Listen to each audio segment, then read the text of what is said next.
heart, true dedication, and sincerity are some of the things that I miss the most.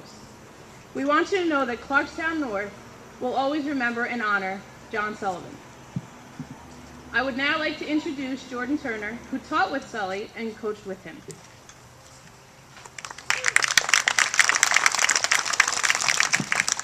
Thank you, Ms. Brogan.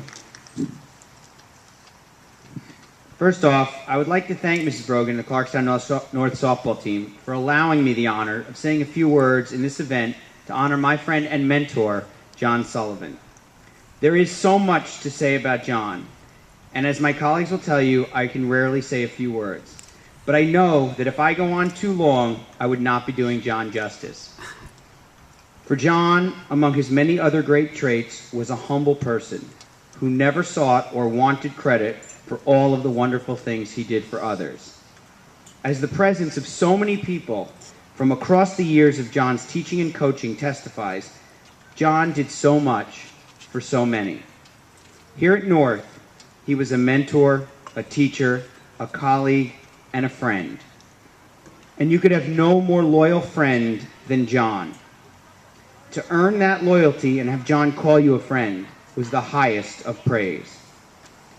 After I leave here, I go down the road to coach my 7-year-old daughter's softball game. I think there can be no higher praise than that I can offer to John on this day planned in his honor. I know that seeing me coaching my daughter, being there for her, and passing on a sport that we shared a passion for would do more to honor John's memory than anything I could say here. When John retired from teaching, I thanked him for all he had done for me as a young teacher and told him he'd be missed.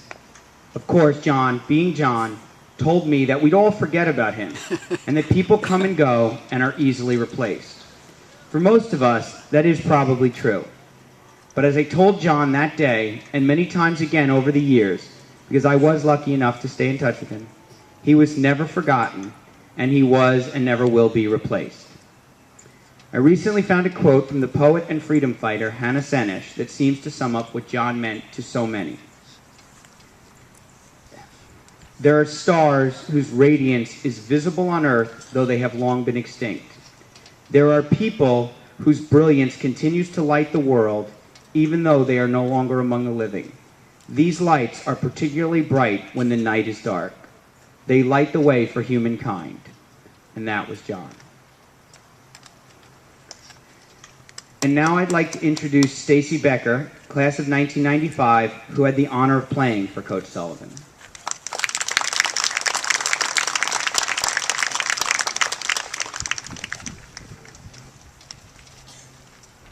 Thank you. Just wanted to say thanks for inviting me to come speak today, and hello to the Sullivan family, who I think about every day. And I think everybody that's here thinks about every day and misses Coach Sullivan so much. I miss him tremendously.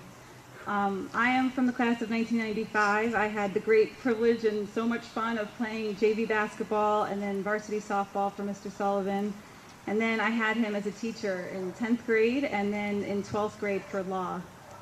I'm just going to keep this short and tell you my 2 favorite stories of Mr. Sullivan, and then I would love to hear all of your stories about Mr. Sullivan. I'm sure everybody here has one, and everybody here misses him and loves him just as much as I do, which can be attested to by how many people came out today, and this is so amazing. Softball, and I was standing on this field. The last time I was here was probably 1995, and we had tryouts on this field where I'm standing. Coach Sullivan would come up to this area. There used to be a water fountain here. It's not here anymore. And he would start batting practice with us. And, you know, if you stepped on this field and you weren't ready to play, he was in your face. He'd be pointing at you, and he'd say, "Becker, come on, like, I need more from you. It's time, let's do it." And if you weren't on time, that was probably the worst thing you could do. You'd be running circles around this field, and that was the end of you. In 12th grade, one of the biggest games that we had was Clarkstown North against Clarkstown South, and that was always the big lead up of the season. We spent many hours doing drills, running bases, getting strategy talks from Coach Sullivan, and you know, by the time the game came, everybody was a little bit nervous. So after getting up very early in the morning, going to class all day, sitting with him in law where he'd wear his robe and he'd be the judge during law class. He'd say, "Becker, it's your turn. You have to be the lawyer now." And so he'd sit up on the stand in his black robe, and I'd start cross-examining the witness. He'd say, "You're doing it wrong." I said, "Well, Sullivan, I got a big game today, you know. I'm focused on that." He goes, "No, you have to focus on this now." So in law class, I tried to get through cross-examining my witness. He told me, "I'm going to throw you out of here if you don't keep studying. You have to do better next time." I said, "Okay." So the school day ended, and I went home. There was about 2 hours before the start of the game, and I was exhausted. Been up all night. I was worried about it. I was worried about my cross-examination. I took a nap, which is a very big mistake to make. And when I woke up, there was a car honking on my driveway. And I said, "Oh no, what time is it?" And I realized I had slept for about 2 hours, and the game was going to start in a half hour. My teammate, Kristen Kemline, was on my driveway. She said, "Sully's going to kill you. He's going to kill you."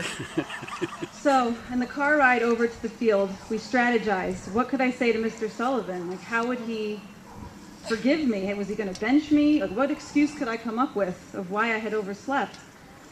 And when I got out of the car and I approached, everybody was there. It was probably half as many people that are here right now, but my parents were there. And I said, "Oh no, this is not going to be good." And the look on his face, I will never forget. He was standing here, he just looked at me. And I went right away and I started warming up. And I didn't know what to do. So we just started playing the game. He never came to talk to me. When the game is over, he said, "Becker, come over here."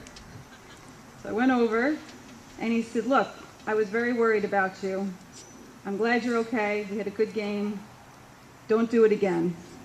And I said, "Sullivan, thank you for not asking me to tell you where I was, because I didn't have a very good excuse." What I've learned from Sullivan, Mr. Sullivan, Coach Sullivan, is respect, hard work, and discipline. And for all the players that are here today, that's something that you can take with you throughout your lives. That's something that you will use in every day that you have, and in every person that you meet. And it's the way that I remember Sullivan. I remember him in how I treat people, and how I go to work every day and do my best and show up, and I don't have excuses. I try to, with my friends and with my family, be present, and every time I see them, help people when they're not at their best, and advise people if they come to me in need. And that's what Coach Sullivan always did for me. So I miss him every day, and I haven't seen him in a while. But when I graduated from law school, the Sullivan family came to my graduation dinner. My parents surprised me by inviting them, and I was never happier to see them. Mrs. Sullivan actually made our entire 12th grade softball team dinner one night when we came over there. And Coach Sullivan said, "I don't do this often, so enjoy it." And then he called me after class one day, and he said, "I need to talk to you. It's very important." And I said, "What?" He says, "We need to discuss the menu. What do you girls like to eat?" I'm like, "This is why you're keeping me after class?" He says, "It's important." So anyway, I just wanted to tell everybody that I will miss Coach Sullivan. He will never be forgotten. And as long as all of us remember him and everything that he taught us, and we use that in our everyday lives, which I do every day, then he will never be forgotten. Thank you.